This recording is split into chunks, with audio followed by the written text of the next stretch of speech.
Nabi itu sampean nggak kenal Kanjeng Nabi. Kanjeng Nabi itu jangankan mau bicara, nggak bicara itu sudah mengajak.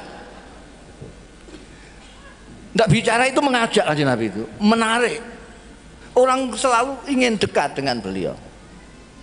Itu saja tidak bisa mengislamkan Abu Lahab. Kanjeng Nabi yang begitu indah wajahnya, begitu indah perkataannya, begitu fasih pengendikannya semuanya, itu tidak bisa mengimankan Abu Lahab. Kok sekarang malah kamu ajak dengan membentak-bentak, dengan menjahanam-jahanamkan, meneraka-nerakakan, menista-nistakan, membid'ah-bid'ahkan, tambah lari. Orang sekarang lari. Ini orang NU harus bangkit ini. Orang NU jangan tidur aja. Jadi kita bersyukur kita ikut kiai-kiai itu. Kenapa kita bersyukur? Karena kiai-kiai itu mempunyai sanad yang muttasil. Sekarang banyak orang yang gagah-gagah mengatakan Rasulullah Shallallahu Alaihi Wasallam telah bersabda, innamal a'malu binniyat, saudara-saudara, bahwa yang penting adalah innamalnya. Kayak Kanjeng Rasul itu tetangganya saja. Rasulullah berkata, dengar kapan kamu? Tapi sampean sendiri kan juga pernah mengatakan itu dawuhnya Rasulullah, innamal a'malu binniyat. Ya tapi kalau saya nanti dihisab saya bisa jawab, kamu kok bisa mengatakan bahwa innamal a'malu ini dawuhnya Rasulullah Shallallahu Alaihi Wasallam, dari mana? Kamu 15 abad. Saya bilang, saya mendengar ini dari ayah saya, dari guru saya Kiai Bisri Mustafa, dari guru saya Kiai Ali Maksum, dari guru saya Kiai Makhrus Ali, dari guru saya Kiai Marzuki, dari guru saya Syekh Yasin Al-Fadani, dari guru saya Syekh Abdul Halim Mahmud. Tanyakan sendiri sana, udah malah. Ayah saya ditanya, guru saya ditanya, dari mana kamu bisa mengatakan bahwa ini dawuhnya Rasulullah Shallallahu Alaihi Wasallam? Kamu beritahukan kepada Mustafa. Beliau akan jawab, ini saya dari guru saya Syekh Umar Hamdan.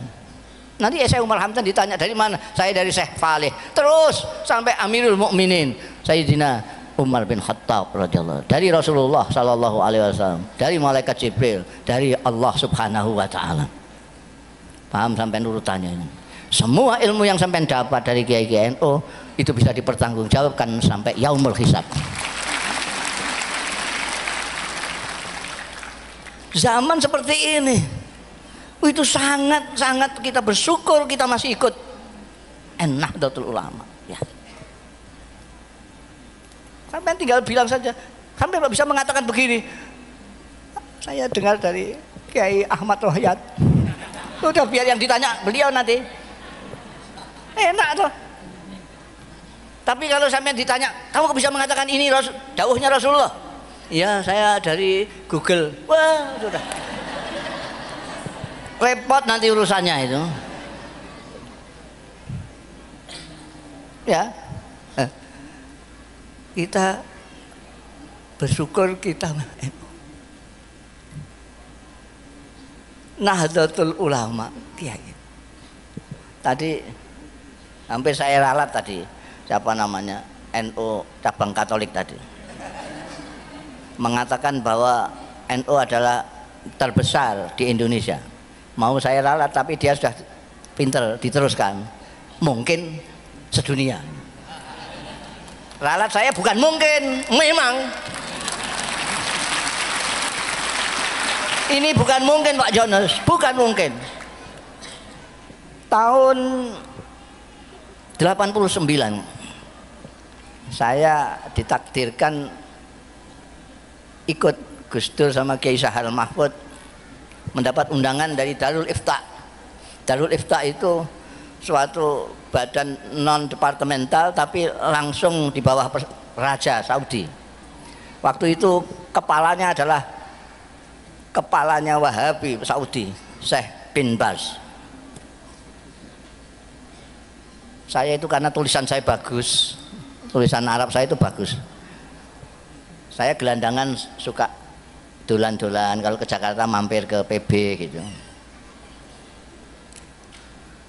Betulan Kiai Sahal,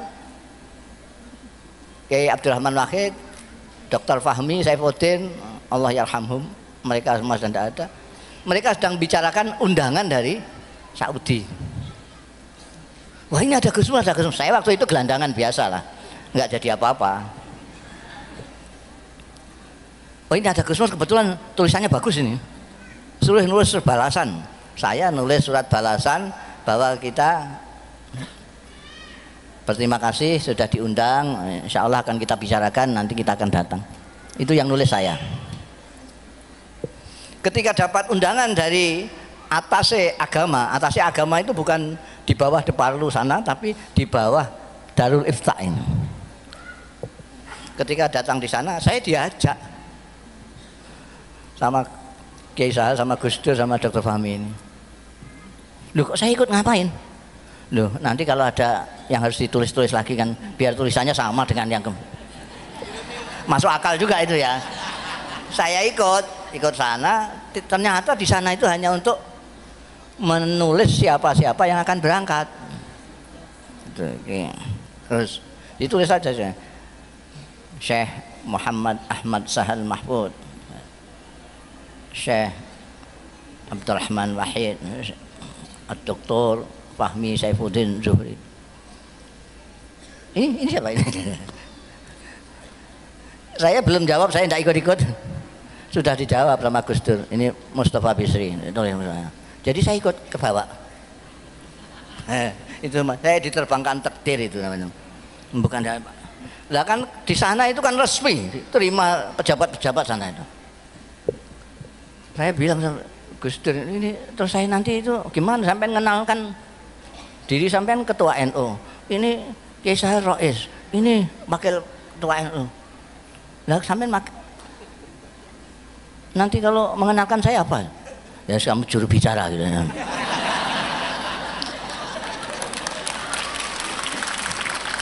Padahal ini bisa bicara semua kok ada juru bicaranya. Ya tapi yang penting kan saya bisa ke Saudi Arabia, bisa ke Mekah, sudah seneng saya. Nah, pada waktu itu Jumat, kalau Jumat itu Syekh bin Bas itu tamunya seluruh dunia itu. Dia punya ruang tamu panjang sekali, isinya kursi tok untuk udah ngaji sebentar, ngaji tafsir, ada yang baca Quran, terus dia nerangkan sebentar, terus menemuin ini dari Eritania, ini dari ini, semua ditemui satu persatu, delegasi tamu itu. Kita tidak, dari Indonesia kok enggak sendiri. Wah saya sudah mau protes sebagai juru bicara ini. Tapi dipegangi sama Dr. Fahmi, tidak usah lah, biar beliau sudah masuk ke ruang istirahat. Begitu masuk ruang istirahat, ada sekretarisnya keluar. Tamu yang dari Indonesia mana? Wah, ternyata kita diterima di ruang istirahat beliau. Beliau begini, sudah tiduran gini. Begitu kita datang, ini dari NU ya. Terus tanya, itu berapa anggotanya Nahdlatul Ulama itu berapa? Tidak ada yang jawab. Mungkin ini nunggu juru bicara. Saya langsung jawab karena noleh ke saya bilang 50 million ya Syekh. Saya bilang 50 juta. Itu saya karang aja waktu itu. Belum ada penelitian seperti sekarang. Survei yang terakhir itu tadi yang disebutkan 90. Itu yang survei itu. Dulu saya mengatakan 50 juta perkiraan. Dia langsung jinggal dari tiduran gitu. 50 million. Dia kaget. Itu 2 kali lipat lebih penduduk Saudi Arabia.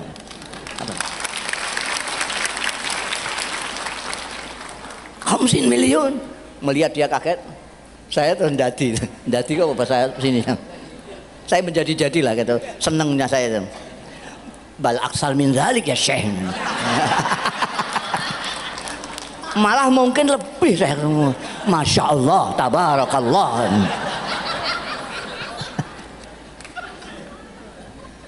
Ternyata sekarang ini 90 juta. Itu berapa kali lipat penduduk Australia itu? Bisa 4-5 kali. Terbesar di dunia. Bukan mungkin. Bahkan sampai saya berani mengatakan di mana-mana, memamerkan NO saya itu memamerkan NO di Amerika, di Eropa, di Jepang, di mana-mana saya mengatakan ini yang terbanyak di dunia. Ini yang disebut Kanjeng Nabi, insya Allah menjadi sawadul azam. Alaikum bisawadil azam. Terbanyak di dunia. Dan saya sudah ngecek cara berpikir, cara memahami. Saya sudah ketemu Grand Syekh Azhar, Syekhul Azhar. Saya ketemu Grand Mufti Syria, Syekh Hasun, Grand Mufti Qatar. Semuanya pikirannya sama dengan kiai-kiai NU semua. Saya nggak tahu pikiran-pikiran yang lain itu entah siapa itu.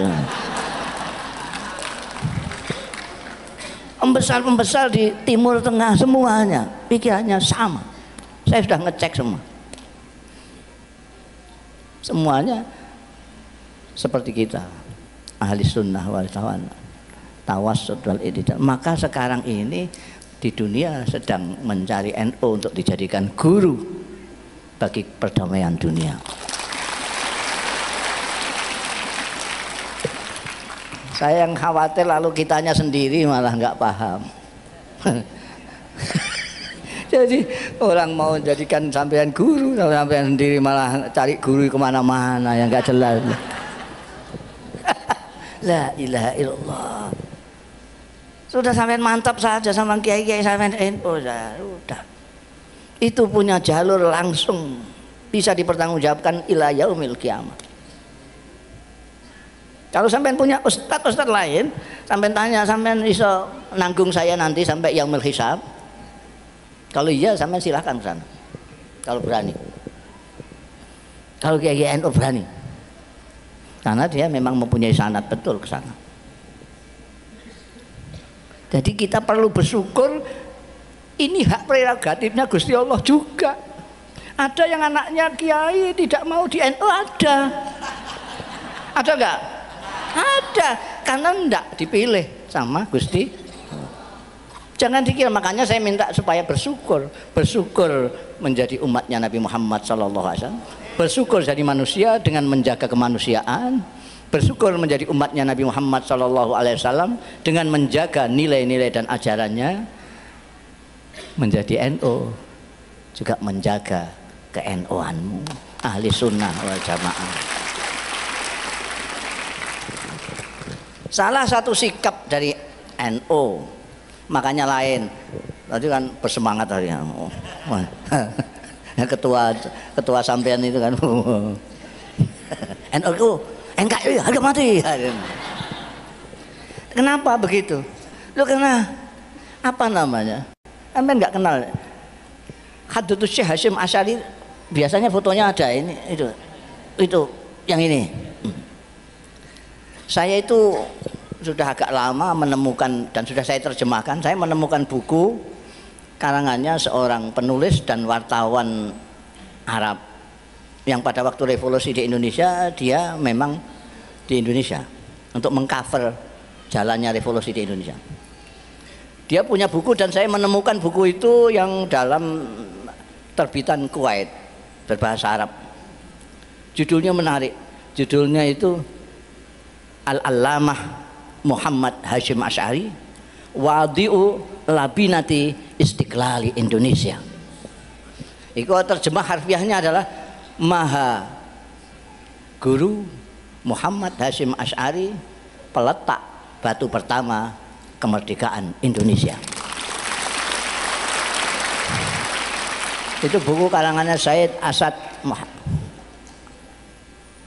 Sudah saya terjemahkan. Amin, silahkan cari di toko-toko. Jadi ajaran dari kiai-kiai NU itu karena ikut mendirikan Nahdlatul Ulama, itu ikut mendirikan negara kita ini, maka orang NU itu saya selalu mengatakan adalah orang Indonesia yang beragama Islam, bukan orang Islam yang kebetulan di Indonesia. Orang NU itu bukan turis. Orang NU itu adalah orang Indonesia yang beragama Islam, bukan orang Islam yang kebetulan di Indonesia. Dulu ada namanya Asy'ari, ada namanya M-Top yang ngebom Indonesia. Mungkin masih bisa dimaklumi ya, karena dia bukan orang Indonesia. Jadi kalau Indonesia hancur dia nggak merasa rugi, nggak apa, dia bukan orang Indonesia. Tapi kalau sampean mau merusak Indonesia, wah, tak lawan kamu. Ini rumah kita bersama, harus kita jaga bersama. Jadi itu tadi sudah kita bersyukur karena manusia dengan menjaga kemanusiaan kita, bersyukur menjadi umatnya Nabi Muhammad Sallallahu Alaihi Wasallam dengan menjaga nilai dan ajarannya Nabi Muhammad Sallallahu Alaihi Wasallam, bersyukur menjadi orang NU dan melaksanakan ajaran-ajaran NU. Ada lagi satu lagi,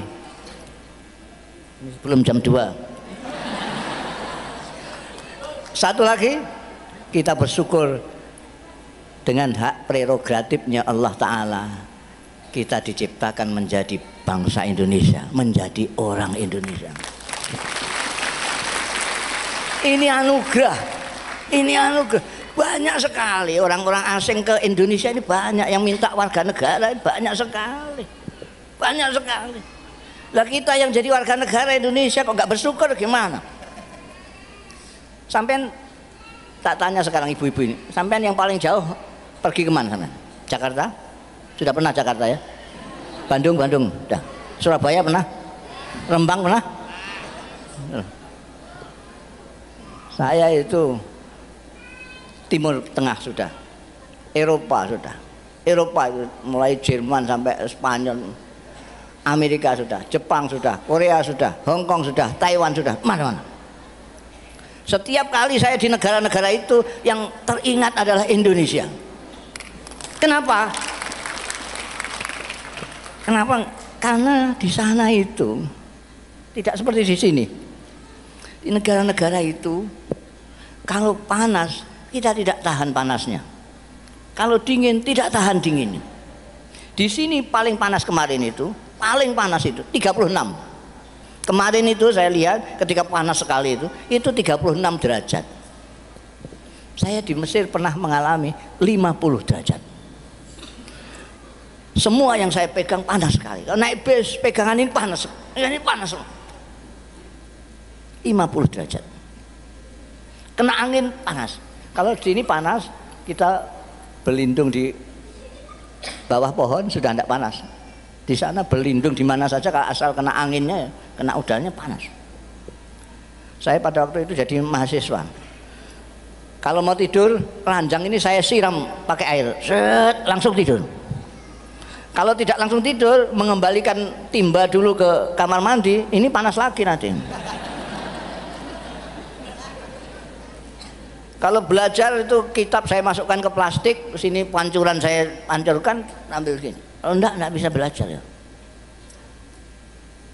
Kalau musim dingin, itu di sini paling dingin itu 20-26 derajat. Itu pada waktu saya di Jerman itu 6 derajat di bawah 0. Itu masih 6 derajat, ada yang 20 di bawah 0 segala macam. Ini sudah keluar darah, selimutan itu keluar, jarinya sedikit gitu. Oh ini udah gemetaran sendirian. Di sini ya Allah. Saya di Mesir itu sama kawan-kawan nyewa lapangan sepak bola itu mahal sekali, hanya untuk seminggu sekali. Itu pun seringkali prei tidak boleh dipakai latihan sepak bola. Alasannya karena rumputnya sedang disirami. Di sini ini rumput malah ditebangin. Di sana rumput disirami. Di Indonesia ini akar itu bisa dibuat getuk. Tahu getuk? Akar bisa dibuat getuk.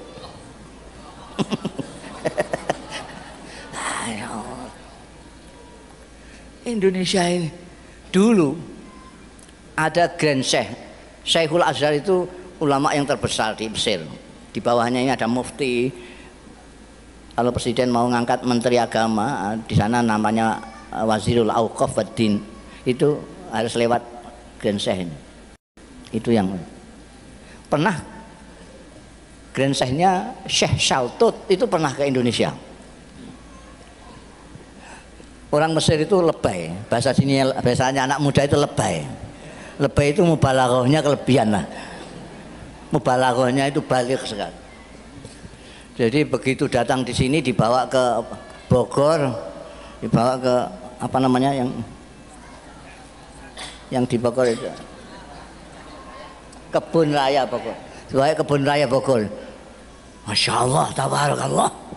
Ini jangan-jangan nanti orang Indonesia tidak kaget ketika ke surga. Itu lebaynya di situ.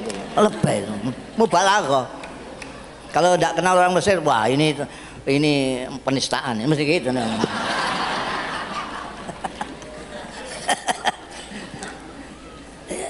Masya Allah. Hadhihi qit'atun minal jannah. Indonesia hiya qit'atun minal jannah. Indonesia adalah sekelumit pecahan dari surga. Syekh Shaltut dari alamnya, dari udaranya, dari orang-orangnya. Dulu itu terkenal sekali orang Indonesia itu, di mana-mana dihormati karena apa? Karena keramah tamahannya. Di Indonesia tidak tidak kenal itu menegur kok. Dari mana Bu? Enggak kenal tapi negur. Di mana-mana enggak ada, Bu. Di kita ini negur. Sampai di Magelang sana itu, wah sudah dihampirkan, mari hampir. Nggak tahu belakangan ini kenapa. Kalau bahasa Jawanya kesambet, kesambet di sini ya. Entah kesambet apa itu. Sekarang kok tiba-tiba menjadi sangar begini orang Indonesia. Beragama saja itu, ya Allah, NU itu ikut Kanjeng Nabi mengajarkan Islam yang ramah. Kanjeng Nabi Muhammad SAW menyontohkan diri beliau. Kanjeng Nabi itu sampean nggak kenal Kanjeng Nabi. Kanjeng Nabi itu jangankan mau bicara, nggak bicara itu sudah mengajak. Nggak bicara itu mengajak Kanjeng Nabi itu, menarik. Orang selalu ingin dekat dengan beliau. Itu saja tidak bisa mengislamkan Abu Lahab. Kanjeng Nabi yang begitu indah wajahnya, begitu indah perkataannya, begitu fasih pengendikannya semuanya, itu tidak bisa mengimankan Abu Lahab. Kok sekarang malah kamu ajak dengan membentak-bentak, dengan menjahanam-jahanamkan, meneraka-nerakakan, menista-nistakan, membid'ah-bid'ahkan, tambah lari. Orang sekarang lari. Ini orang NU harus bangkit ini. Orang NU jangan tidur aja.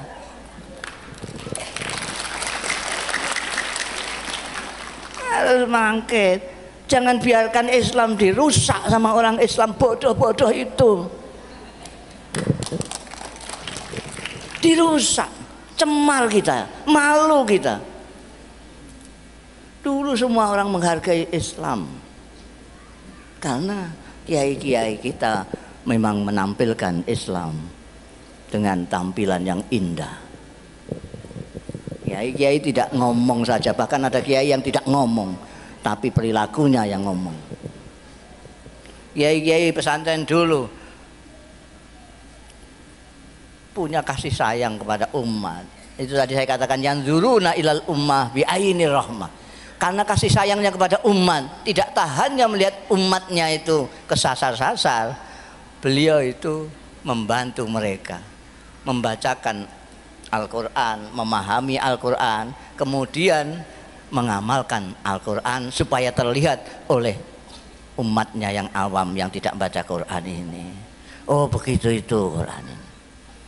Maka ini sekarang saya anjurkan kepada kiai-kiai NU itu yang baca Quran, tolonglah yang tidak sempat-sempat baca Quran itu biar belajar perilaku Quran dari Anda sekalian. Yang ngerti Quran, yang kenal Kanjeng Rasul Shallallahu Alaihi Wasallam, perlihatkanlah perilakunya Rasulullah. Jangan mulutnya saja indah-indah menyebutkan Kanjeng Rasul, tapi kelakuannya seperti Abu Jahal. Ini malah membingungkan orang ini. Mulutnya kok seperti Kanjeng Nabi, perilakunya kok seperti Abu Jahal. Dan bingung orang. Kalau tidak ya diam saja. Itu ngaco itu. Gurur karena banyak followernya. Karena banyak yang ikut, dia merasa benar, itu salah. Benar dan salah itu bukan karena banyaknya pengikut, tapi nalar atau tidak. Ibu-ibu bapak sekalian, sudah jam 1:30. Jadi tadi bersyukur, sudah tadi bersyukur semua ya, bersyukur. Kita itu ya Allah, sampai coba sampai keluar sedikit lah ke Singapura kemana, lihat Indonesia, lihat Indonesia, luar biasa, luar biasa. Ada negeri kok seperti ini, orangnya berbeda-beda semua.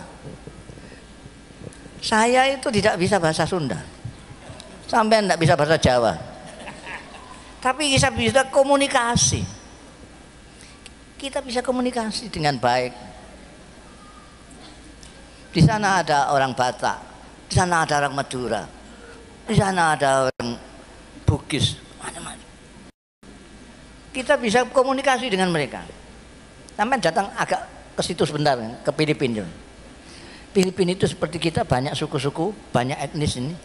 Tapi bahasa Tagalog yang ingin dijadikan bahasa nasional itu belum jalan sampai sekarang.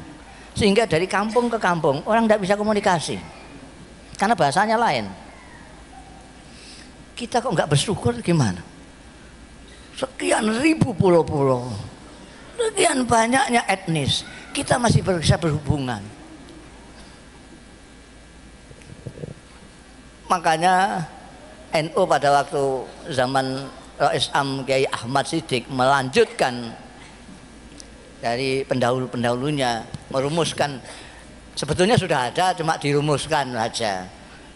Ada rumusan khitoh, ada rumusan ukhuwah nahdiyah, ukhuwah islamiyah, ukhuwah watoniyah, ukhuwah basyariyah atau ukhuwah insan.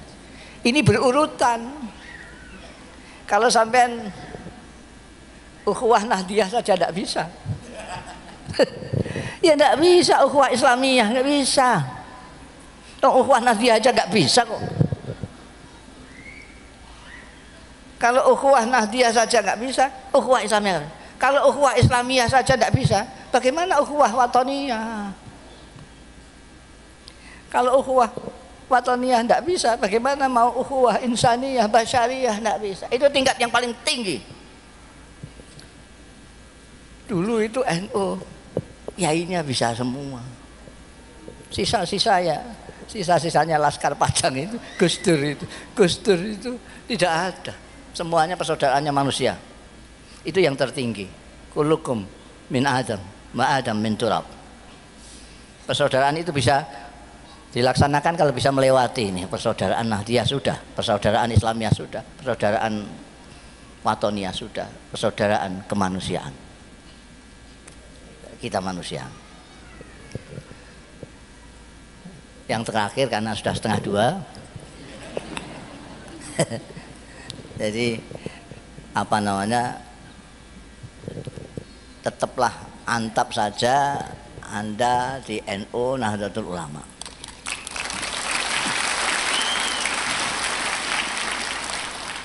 Jangan tergoda dengan tampilan-tampilan gagah tapi tidak bertanggung jawab. Kadang-kadang anak sekarang itu seneng denggagah. Wah, begitu gagah itu. Ayo kembali kepada Quran dan hadis. Kembali ke Quran dan hadis. Coba tunjukkan Quran, baca sampean paham apa enggak? Kelekep dia enggak bisa. Gayanya saya kembali ke Quran. Jangan ikut kiai, ikut Quran. Ini sombong sekali dan tidak punya rasa rahmah. Lain dengan ulama-ulama kita. Dari dulu ulama-ulama kita itu sangat perhatian, peduli kepada masyarakat, sehingga sampai rakyat tidak dibiarkan untuk melihat Quran sendiri, istimbat Quran sendiri tidak bisa. Wong rakyat jelata kok. Mereka yang istimbat, mereka yang ngambil dalil-dalil, mereka bikinkan buku pintar untuk orang-orang awam supaya segera dapat sholat. Ada sulam sapina, ada takrib. Ini menolong masyarakat yang tidak sempat baca Quran. Mereka disangka mereka itu Imam Syafi'i, imam-imam kita itu tidak baca Quran. Kiai-kiai itu ngedobos saja masanya. Jangan ikut kiai. Loh, lah ikut siapa? Quran. Loh, kamu kira kiai-kiai itu dari mana? Apa dari Google? Jadi itu tetaplah sampean ya, mantap saja dari ikut kiai-kiai NU. Nanti kalau ditanya sana rombongan NU gitu saja sudah beres. Sudah. Demikian yang bisa saya sampaikan, apa namanya, untuk ibu-ibu bapak sekalian. Ingat tadi itu, bersyukur tadi itu pertama. Kedua, di samping bersyukur jangan berlebih-lebihan. Ingat-ingat, jangan berlebihan. Kenapa masyarakat kita menjadi tidak manusia? Terus ada yang jadi cebong, ada yang jadi kampret, karena berlebih-lebihan. Keterlaluan berlebih-lebihannya itu sampai dibalik oleh Allah, tidak jadi manusia, jadi kampret sama cebong. Kenapa? Wong berkali-kali takbir, berkali-kali mengatakan Allah itu maha besar, tapi tidak tahu besarnya Tuhan seberapa. Nah, kalau Tuhan kok dibawa ke pilkada, itu kan tidak ngerti gedene Gusti Allah itu. Gedene Gusti Allah seberapa? Kamu kira seberapa Gusti Allah kamu ajak ke TPS itu? Oke, sekarang ini ada kiai banyak kok saya. Ini saya diminta oleh Kiai Rohiyat ini untuk doa. Jadi sampean itu harus bersyukur lagi sekarang. Ini banyak kiai-kiai, tapi karena ada saya, Kiai dan Habib lagi. Ini karena ada saya, mereka nggak pede untuk doa itu. Kalau mungkin beliau-beliau ini tahu lah, kalau doa saya itu yang paling mujarab ya doa saya. Ini sudah terbukti di mana-mana. Karena itu sekarang tinggal sampean minta apa? Minta apa? Jadi kalau Indonesia damai itu doa umum. Saya itu biasa kalau doa itu tidak hanya doa umum, tapi yang khusus-khusus juga. Jadi doa umum jelas itu. Nanti saya doakan Indonesia segala macam itu ya. Tapi saya kalau doa selalu saya minta supaya masing-masing juga mendoa. Masing-masing meminta permintaannya sendiri-sendiri. Karena Tuhan itu kaya sekali. Ini cuma seberapa?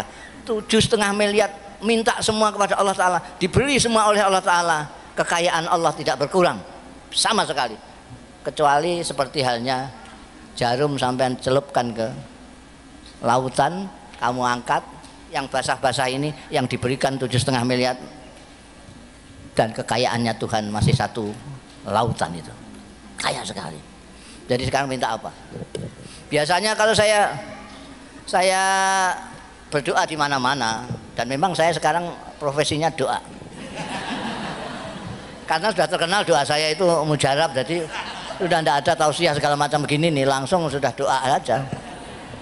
Cuma Kerawang aja yang belum dengar ini. Jadi kalau biasanya saya ajak membaca Fatihah 1 kali. Ini kalau anak-anak muda yang biasa buka YouTube tahu. Saya kalau doa, saya ajak jamaahnya membaca Fatihah 1 kali. Tapi Iyyaka nasta'innya 11 kali. Iyyaka nasta'innya 11 kali. Fatihahnya 1 kali. Dalam Anda sekalian baca Iyyaka nasta'in 11 kali itu sambil di sini apa bahasa Indonesianya ngerentek no.